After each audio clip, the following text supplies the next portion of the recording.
Sa pagsisimula ng taong ito, maraming mga bagong motorcycle scooter ang inilabas ng iba't ibang mga branch sa iba't ibang bansa na unti-unti nang dinadala ngayon sa Pilipinas, kagaya na lamang ng kararating lang na bagong Yamaha NMAX Turbo 2025 model. Hindi pa man masyadong nasisilayan ng marami ang bagong modelong ito, ay may mga bagong motorsiklo pang inilabas ngayong taon ng iba't ibang mga brand na mas maganda pa raw sa Yamaha NMAX, at yan ang iisa-isahin natin ngayon. Ang mga motorsiklo na siguradong mapapabilib ka na lang sa ganda ng mga format, mga katangian na dinadala ng mga ito, kasama ang mga kabuang presyo ay aalamin natin. Pero bago yan, syempre, kung bago ka pa lamang po dito sa ating channel, ay huwag kalimutang pindutin ang subscribe button pati na ang notification bell para naman ma-update kita lagi sa ating latest video upload. Ang Alpha Volantes Hyper Range 2025 model, isang dual sports bike scooter na inilabas para maging bagong konsepto ng brand from Thailand na Alpha Volantes Motorcycle brand.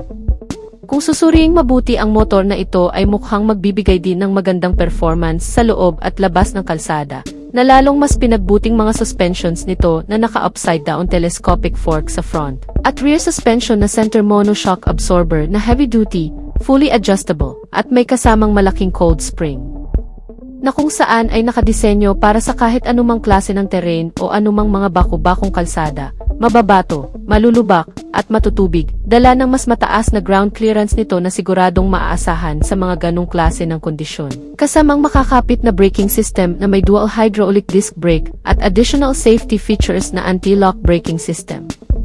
Sinamahan din itong bagong Alpha Volantes Dual Sport na Hyper Range ng isa pang safety features na traction control system para sa mga malulubak na kondisyon.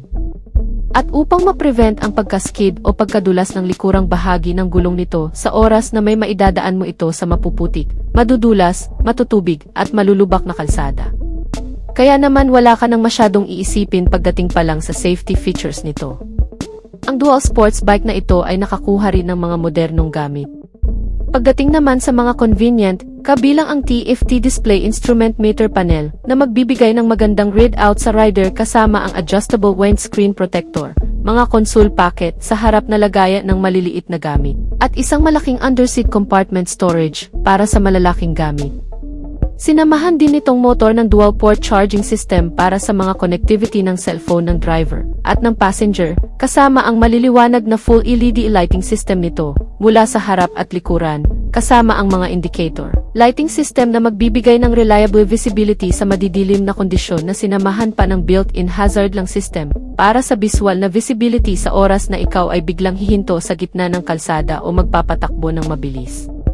Wala pang disclosure ang brand na Alpha Volantes Hyper Range New Dual Sports Bike Scooter na inilabas nito ngayong taon, pero siguradong magkakaroon daw ito ng 180cc engine specs na may kasamang 4 valves, single cylinder, 4-stroke, at single overhead cam, at mas malakas na performance sa aktwal.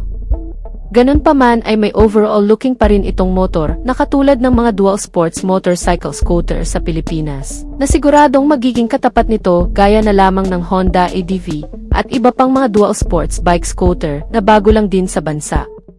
So yan na muna ang ating latest news and update, mga ka-Wizard Moto, at kung bago ka pa lang sa ating YouTube channel ay huwag kalimutang mag-subscribe. Sa ating mga solid subscriber ay maraming salamat sa inyong walang sawang pagsuporta. Antabayanan lang ang ating susunod na video upload. Ride safe and God bless as always.